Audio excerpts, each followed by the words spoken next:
बार बार alarm की आवाज से केशव की नींद टूट गई और उसने झल्लाते हुए शिप्रा को आवाज दी। अब उठ भी जाओ यार, कब से अलार्म बज रहा है। शिप्रा ने अनमने मन से कहा, बस 5 मिनट और फिर उठती हूँ। केशव ने गुस्से से कहा, 5 मिनट में क्या हो जाएगा, उठ क्यों नहीं जाती हो? और जब उठना नहीं होता है तो इतने सारे अलार्म क्यों लगा देती हो? अपने साथ साथ मेरी नींद भी खराब करती हो। पूरा दिन काम करो और चैन से सो भी ना पाओ, बड़बड़ाते हुए केशव ने कहा। इतना सुनकर शिप्रा को गुस्सा आ गया और बोली, हाँ, मैं तो जैसे पूरे दिन आराम ही करती रहती हूँ। फिर क्या था? केशव को उससे ज्यादा गुस्सा आया और बोला, तुम क्या काम करती हो पूरे दिन?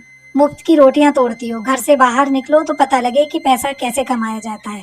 घर में पड़े पड़े आराम करो और बस। इतना सुनकर शिप्रा की आंखों में आंसू आ गए और उसने अपने आंसुओं को छुपाते हुए गुस्से से कहा, हाँ हाँ, बिल्कुल सही कहा तुमने। मैं तो पूरा दिन आराम ही करती हूँ। नौकरानियां जो तुमने लगा रखी हैं इतनी सारी, राज सिंहासन जो दिया है तुमने मुझे लेकर, आराम नहीं करूंगी तो और क्या करूं? बस काम तो पूरा दिन तुम ही करते हो और मेरी वजह से ही तो नौकर बने हुए हो तुम। ये थी शिप्रा के दिन की शुरुआत। भगवान के नाम से पहले उसे खाने वाली रोटियों का हिसाब और साथ साथ पतिदेव की झल्लाहट भी झेलनी पड़ती थी।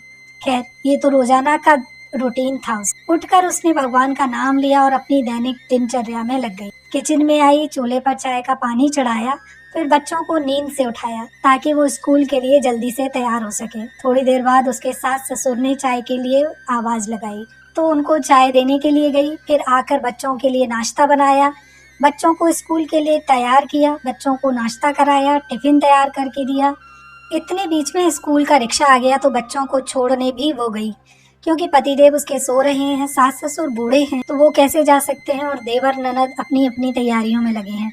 बस एक वही फ्री है तो सारे काम बच्चों के उसी को करने हैं। बच्चे भी उसी के हैं, उसी का हक बनता है। बच्चों को छोड़ने के बाद पति, सास ससुर, ननद सबके लिए नाश्ता बनाने लगे, उनके लिए टिफिन भी तैयार करना है। इतने बीच में उसकी सास ने आवाज लगाई कि उनको नाश्ता दे दे ताकि समय पर दवाइयाँ ले सके। जब उनको नाश्ता देने गई तब तक पति ने आवाज लगा दी, शिप्रा, आज चाय नहीं मिलेगी क्या? चाय तो पिला दो यार। उनको चाय देने गई तो पति ने कहा कि मेरे लिए कपड़े भी निकाल कर रख दो क्योंकि आज ऑफिस जल्दी जाना है। पति के लिए कपड़े निकाल कर वापस आई तो देखा देवर और ननद नाश्ते के लिए बैठे हुए हैं। उनको नाश्ता लगाने लगी। तब तक चाय पी के नहा धोकर उसके पति भी आ गए और उनको भी नाश्ता। सब लोगों ने बैठकर नाश्ता किया, अखबार पढ़ा, मोबाइल देखा, चाय पी और फिर सब अपने अपने ऑफिस और कॉलेज चले। उसके बाद शिप्रा ने झूठे बर्तन उठाए और बर्तन धोने लगी। क्योंकि उनके यहाँ काम वाली बहुत लेट आती थी इसलिए उसे थोड़े बहुत बर्तन धोने पड़ जाते थे।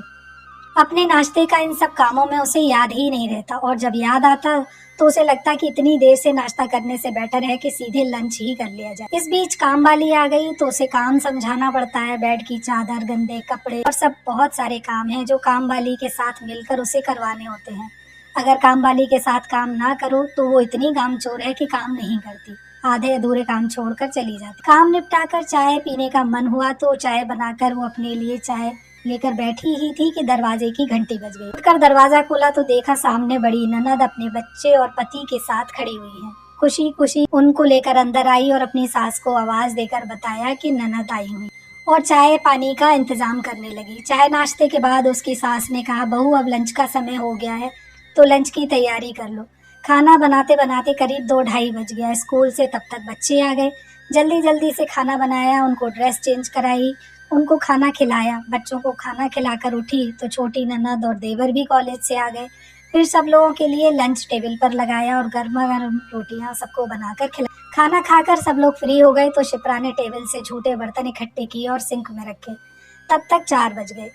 शिप्रा को भूख लगने लगी। उसने सोचा, चलो अब मैं खाना खा लेती हूँ। उसने देखा कि कैसरोल में एक भी रोटी नहीं है। अपने लिए रोटी बनाने में वो आलस कर गई। उसने सोचा, जो थोड़े से चावल पड़े हैं मैं उन्हीं को खा लेती हूँ, क्योंकि अपने लिए खाना बनाने का उसका मन नहीं था। आज जो सुबह से वो उठी है तो आराम करने का बिल्कुल भी समय नहीं मिला। ननद और उसके परिवार वाले आ गए तो थोड़ा सा काम बढ़ गया और उसकी कमर भी दर्द करने लगी थी। वो सोच ही रही थी कि अचानक उसे केशव की आवाज़ सुनाई दी, जो आज ऑफिस से जल्दी आ गया।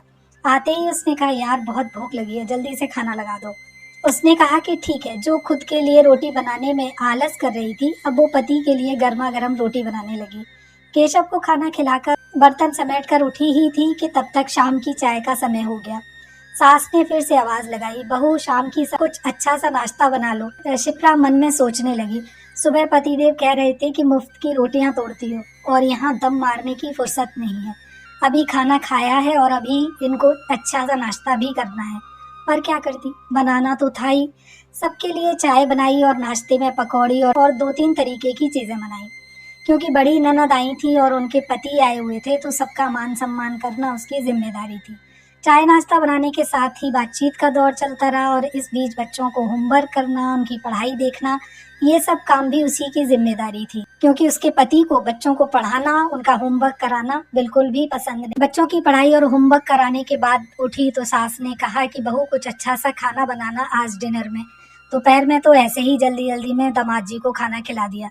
सुनकर शिप्रा को अच्छा नहीं लगा, वो बड़बड़ाने लगी। हर हफ्ते ही तो आते हैं दामाद जी, कौन सा पहली बार आए हैं जो इतना मान सम्मान की चिंता हो रही है इनको।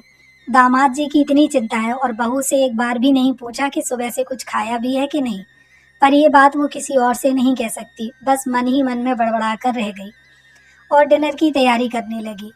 तब केशव ने उससे कहा कि जल्दी से खाना बना लो और रोटियां भी सेक कर रख लो, हम सब आज साथ ही खाना खाएंगे। पर उसकी सास ने कहा कि नहीं, दामाद जी को गरम गरम रोटियां पसंद हैं, तो सबको खिलाने के बाद ही तुम खा लेना। शिप्रा थोड़ी देर केशव की ओर देखती रही कि शायद वो कुछ कहे अपनी माँ से, पर केशव ने कुछ नहीं कहा। तो शिप्रा ने कहा कि ठीक है, कोई बात नहीं, मैं बाद में खाना खा लूंगी। सबको खिलाने के बाद बर्तन समेटे, उसके बाद किचन साफ किया।